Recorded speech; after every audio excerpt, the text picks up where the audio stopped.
La course au succès nous oblige à harmoniser continuellement le soi réel et l'idéal de soi. Jean Proverbe l'a bien dit, toute jouette c'est jouette, mais par séquence son prétention à tête, pas la donne. Tout monde c'est monde, mais deux mondes préjugés pas contrés. Ça contré, c'est une bonne avec un paquet. Un paquet avec une foule avec une pile victime préjugée.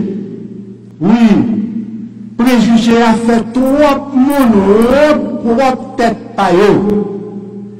Coulé peau, c'est beauté pas, cheveux pas, c'est beauté pas, c'est pas, et puis ou belle.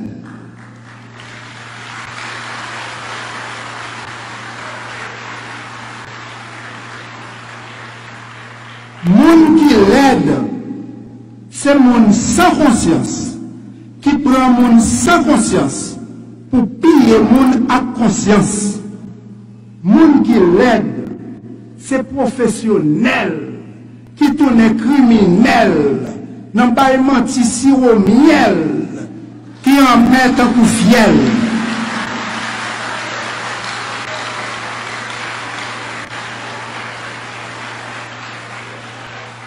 Toi, digne petit-fils, petite-fille du berceau de l'humanité, sois fier de la couleur de ta peau, sois fier de la quintessence de ton être.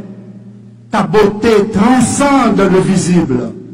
Plus tu aimes, plus ta beauté rayonne et illumine ton visage. S'aimer soi-même et l'amour de l'autre sont à l'image de nos deux hémisphères cérébraux. Leur synchronisation orientera inévitablement l'avenir de votre vie professionnelle et l'avenir de votre vie amoureuse. Comme vous en êtes témoin et conscient, permettez-moi de répondre à cette question que beaucoup de jeunes se posent. Pourquoi l'amour est aveugle? Voilà. Nous avons tous une amygdale dans chaque hémisphère cérébral. Quand on est amoureux, le cerveau désactive l'amygdale de l'hémisphère gauche. Voilà pourquoi tu as moins peur des dangers, tu deviens plus émotionnel, moins rationnel, et l'amour te rend un peu aveugle. Alors, la matière grise voit la vie en rose. L'euphorie de l'amour peut affecter positivement ou négativement votre vie professionnelle. Notre fameux Toto en Ceylan ne fait Jacob Yévet. Toto à l'université, mais il n'a pas qu'à étudier. Le soir, Toto amusé écrit belle lettre, lettre sous lettre, lettre qui paraît à lettre pour le voyer par mesdames. Mais Toto pas jamais joué une réponse. A fait lettre ça a viré lolo, il est net. Toto a pris un canet, il n'est pas passé. Papa le dit. Toto, qui j'en fait canet avec tout zéro ça y la donne? Ou pas gêné? Toto répond. Non papa, je ne suis pas gêné parce que ce n'est pas moi-même qui écrit tout zéro ça y dans canet. Papa Toto fâché, lui dit, qui parole tête chaque saillot? Puis nous répéter, oui, Toto craponnet, lui vire reposé, elle dit, tête chatte ça, tellement boilette moyen, mettre chatte là, manger chatte là, même mon fou saisi.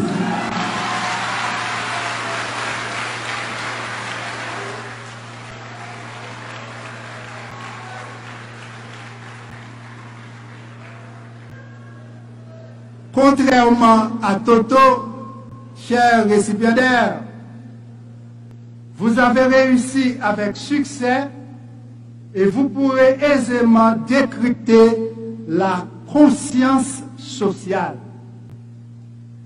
Le mal est profond. Voilà pourquoi j'ai choisi de ne pas exclure l'humour thérapeutique. Quand on rit, notre corps sécrète des endorphines, c'est-à-dire des hormones qui réduisent la production du cortisol généré par le stress. Je le redis, le mal est profond. Chaque jour, de Tabar, Croix-des-Bouquets, à Cité-Soleil, La Saline, Bel-Air, Martissa, Grand-Ravine, Carrefour, de Port-au-Prince à Pétionville ou partout à travers nos 10 départements, jaillissent les signaux lumineux d'un tableau hideux, écœurant et révoltant, le génocide d'Haïti. C'est évident, c'est flagrant, la diaspora haïtienne en est consciente, pas les génocidaires à nos zones. Face à cette agonie collective, les éducateurs ont un devoir impérieux de contribuer à l'éveil de la conscience nationale. Difficile, mais possible. Possible, car les expériences vécues peuvent modifier notre potentiel cérébral. Plus on est intelligent, plus on s'ouvre à l'apprentissage en permanence. Les scientifiques ont bien compris que la perception consciente d'un génocide va au-delà de l'acuité visuelle. Si 90% des fibres du nerf optique, la partie géniculaire, traitent la perception visuelle consciente, 90% des fibres du nerf optique véhiculent les informations inconscientes. Qui donc, ouais, c'est une, ouais, tout ça, ouais, c'est deux. Ouais, c'est une, ouais, tout ça, ouais, c'est deux. Sinchita tan, naptoune, poitan. Le génocide d'Haïti et la guerre en Ukraine nous concernent tous. Aujourd'hui, plus que jamais, nous devons susciter l'éveil de la conscience sociale. Si tous ces l'ouverture, Jean-Jacques Dessalines, ancêtre nous, pas de guerre conscience sociale, vieille chaîne l'esclavage là, tape toujours maré dans pied nous, la journée pour la nuit. Les chaînes de l'esclavage moderne marré dans le cerveau monde, faut qu'il y ait une bonne éducation avec bon genre sérum patriotique pour réveiller conscience sociale là avant trop tard. L'esclavage, rappelons-nous, est un crime contre l'humanité. L'esclavage mental et le coloniavirus se propagent au quotidien. Les sœurs et frères affectés par ces pathologies sociales se bercent d'illusions de liberté. Plus le cerveau est psychologiquement enchaîné, plus on s'incline aux pieds de ses oppresseurs en rejetant la main de ses libérateurs. On l'a bien vu en 2004. Le néocolonialisme et ses agents pathogènes ont toujours cultivé l'art d'anesthésier la conscience des esclaves mentaux. Une pratique qui peut durer longtemps, car chez les délinquants autoproclamés bandits légaux, chez les assassins, les kidnappeurs et psychopathes, le risque de récidive criminelle se situe aux antipodes de la conscience sociale. En mesurant l'activité cérébrale de certains criminels. Les scientifiques ont observé que plus la probabilité de récidive est élevée, moins leur cortex singulaire antérieur est actif. Un paquet avec une foule avec une pile victime préjugée. Oui, préjugé a fait trop monde, trop tête payo. Couleur peau, c'est beauté pao. Cheveux pao, c'est beauté pao. Pao, c'est pao. Et puis, ou belle.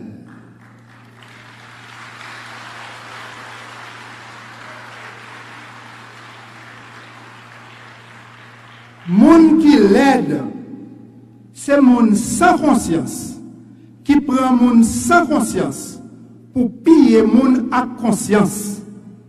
Moun qui l'aide, c'est professionnel, qui tourne criminel, n'en pas menti sirop miel, qui en met un coup fiel.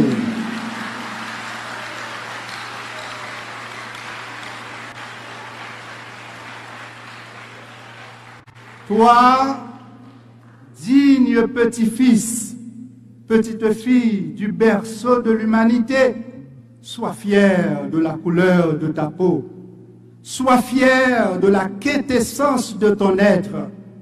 Ta beauté transcende le visible. Plus tu aimes, plus ta beauté rayonne et illumine ton visage. S'aimer soi-même et l'amour de l'autre sont à l'image de nos deux hémisphères cérébraux. Leur synchronisation orientera inévitablement l'avenir de votre vie professionnelle et l'avenir de votre vie amoureuse. Comme vous en êtes témoin et conscient, permettez-moi de répondre à cette question que beaucoup de jeunes se posent. Pourquoi l'amour est aveugle? Voilà. Nous avons tous une amygdale dans chaque hémisphère cérébral. Quand on est amoureux, le cerveau désactive l'amygdale de l'hémisphère gauche. Voilà pourquoi tu as moins peur des dangers, tu deviens plus émotionnel, moins rationnel, et l'amour te rend un peu aveugle. Alors, la matière grise voit la vie en rose. L'euphorie de l'amour peut affecter positivement ou négativement votre vie professionnelle. Notre fameux Toto en c'est long. N'en fait Jacob Yévet. Toto à l'université, mais il n'a pas qu'à étudier. Le soir, Toto amusé écrit belle lettre, lettre sous lettre, lettre qui paraît à lettre pour le voyer par mesdames.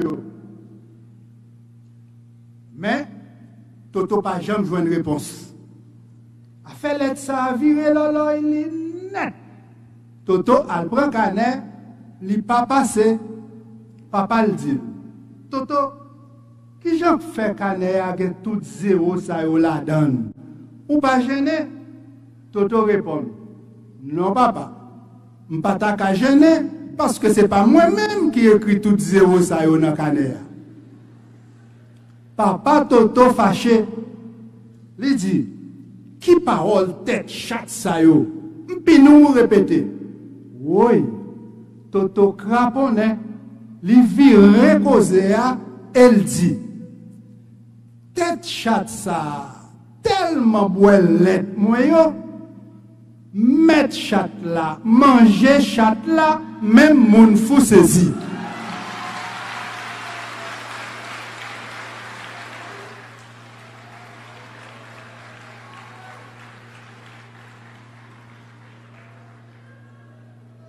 Contrairement à Toto, chers récipiendaires, vous avez réussi avec succès et vous pourrez aisément décrypter la conscience sociale.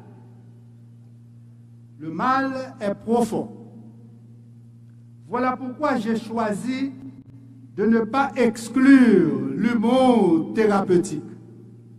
Quand on rit, notre corps sécrète des endorphines, c'est-à-dire des hormones qui réduisent la production du cortisol généré par le stress.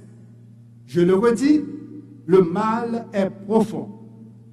Chaque jour, de Tabar, Croix-des-Bouquets, à Cité-Soleil, La Saline, Bel-Air, Martissa, Grand-Ravine, Carrefour, de Port-au-Prince à Pétionville ou partout à travers nos 10 départements, jaillissent les signaux lumineux d'un tableau hideux, écœurant et révoltant, le génocide d'Haïti.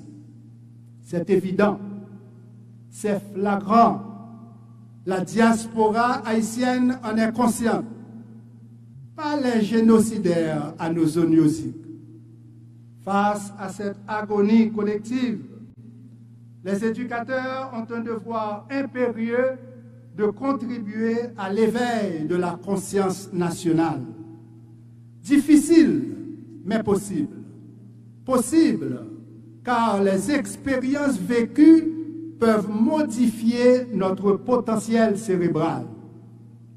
Plus on est intelligent, plus on s'ouvre à l'apprentissage en permanence. Les scientifiques ont bien compris que la perception consciente d'un génocide va au-delà de l'acuité visuelle. Si 90% des fibres du nerf optique, la partie géniculaire, traitent la perception visuelle consciente, 90% des fibres du nerf optique véhiculent les informations inconscientes. Qui donc, ouais, c'est une, ouais, tout ça, ouais, c'est deux. Ouais, c'est une, ouais, tout ça, ouais, c'est deux. Sin chita tan, nap tourné pour attendre. Le génocide d'Haïti et la guerre en Ukraine nous concernent tous. Aujourd'hui, plus que jamais, nous devons susciter l'éveil de la conscience sociale. Si tous ces l'ouverture, Jean-Jacques Dessalines, accent 7 nous pas de gain conscience sociale, vieille chaîne l'esclavage là, tape toujours maré dans pied nous, la journée pour la nuit. Les chaînes l'esclavage moderne maré dans le cerveau monde, faut qu'il y ait une bonne éducation avec bon genre sérum patriotique pour réveiller conscience sociale là avant trop tard. L'esclavage, rappelons-nous, est un crime contre l'humanité. L'esclavage mental et le coloniavirus se propagent au quotidien. Les sœurs et frères affectés par ces pathologies sociales se bercent d'illusions de liberté. Plus le cerveau est psychologiquement enchaîné, plus on s'incline aux pieds de ses oppresseurs en rejetant la main de ses libérateurs. On l'a bien vu en 2004. Le néocolonialisme et ses agents pathogènes ont toujours cultivé l'art d'anesthésier la conscience des esclaves mentaux.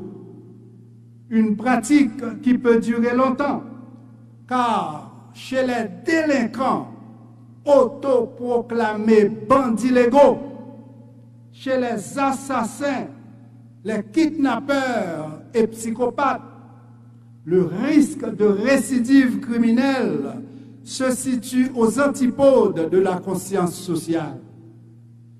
En mesurant l'activité cérébrale de certains criminels, les scientifiques ont observé que plus la probabilité de récidive est élevée, moins leur cortex singulaire antérieur est actif.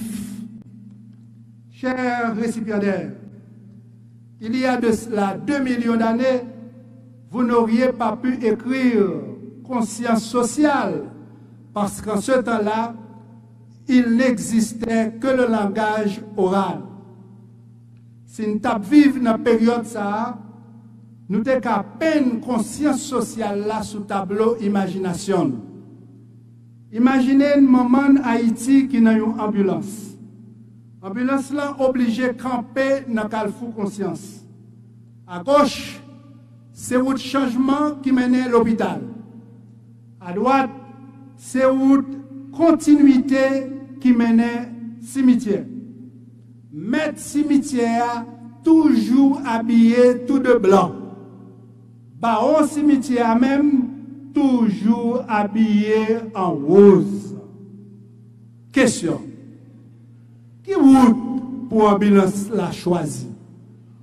Route continuité qui mène dans la mort ou route changement qui doit ban la vie? Route changement.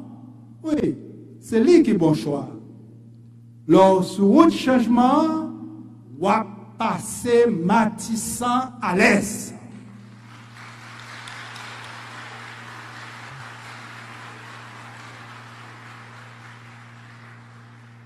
Lorsque route changement, on va réussir joindre travail parce que nous pour que manger fromage, chômage, pour pillaille.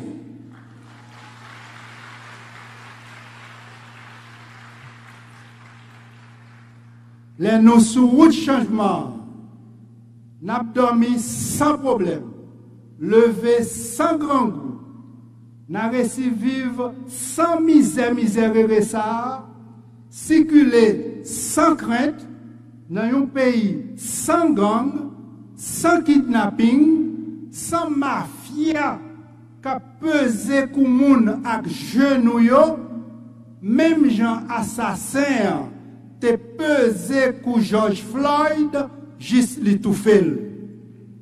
Oui, pour Haïti, pas fin tout fait, faut gagner vaccin conscience. Pour Haïti, pas fin tout fait, faut gagner vaccin conscience. Pour Haïti, pas fin tout fait, faut gagner vaccin conscience. Tout complice crime organisé ça, qui jodi a plongé 12 millions de moun dans flamme différente fait ça, mérité vaccin conscience. Tout pouvoir qui pas pouvoir pour aider insécurité, mettez sécurité tout côté, mérité vaccin conscience.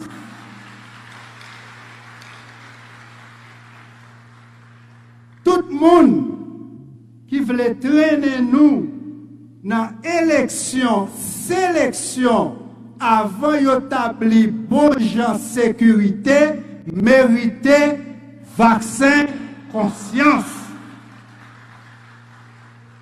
Tout candidat qui avant élection met à genoux devant pour ensuite mettre genoux au secours, mériter vaccin conscience. Tout gros gène bis, tête calebo bis, capement de bis, sous route, sous tête autobus, Petro Caribéa, mériter vaccin conscience.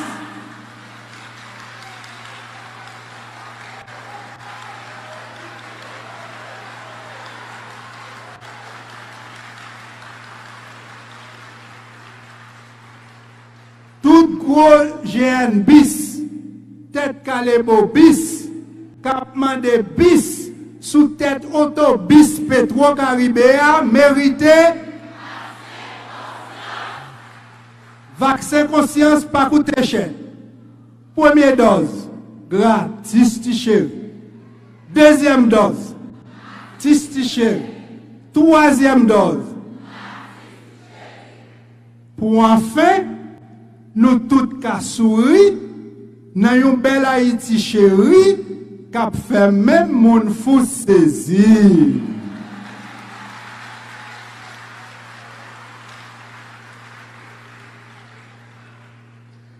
Et ce paradigme du changement social peut être le reflet du changement cérébral. L'écriture date seulement de 4000 années. Au moment où l'être humain commença à écrire, l'aire cérébrale dédiée à la reconnaissance des objets a été ontogénétiquement modifiée pour lui permettre de reconnaître les graphèmes. Les scientifiques expliquent ce changement par le recyclage neuronal, c'est-à-dire le processus par lequel une région cérébrale est modifiée pour changer sa fonction. En bon créole, que les changements pas ni dans main blanc, ni dans poche personne, que les changements Haïti dans le cerveau haïtien.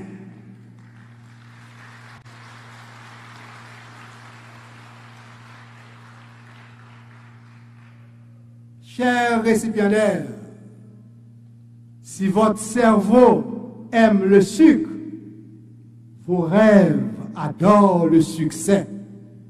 Si vos rêves adorent le succès, votre alma mater savoure le sucre de votre succès.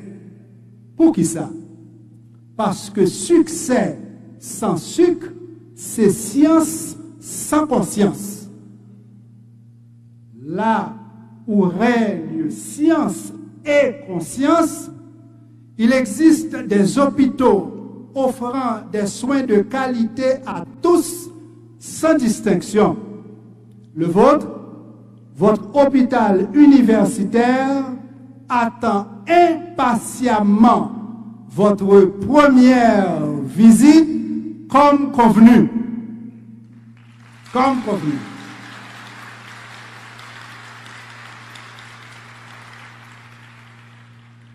En conclusion, chers récipiendaires, grâce au substrat neuronal de la conscience, vous avez compris que votre succès professionnel et le développement d'Haïti sont inextricablement liés. Qu'à vos yeux brillent les étoiles du succès et le feu de notre amour patriotique. Que chaque jour, l'amour inconditionnel de votre alma mater embaume votre existence. Si au cours de la grossesse, il existe un cordon ombilical reliant le fœtus à sa mère, à la naissance, ce cordon est coupé. Au cours de votre cycle d'études à l'UNIFA, il existe aussi un cordon ombilical vous reliant à votre alma mater. Mais, à la graduation, ce cordon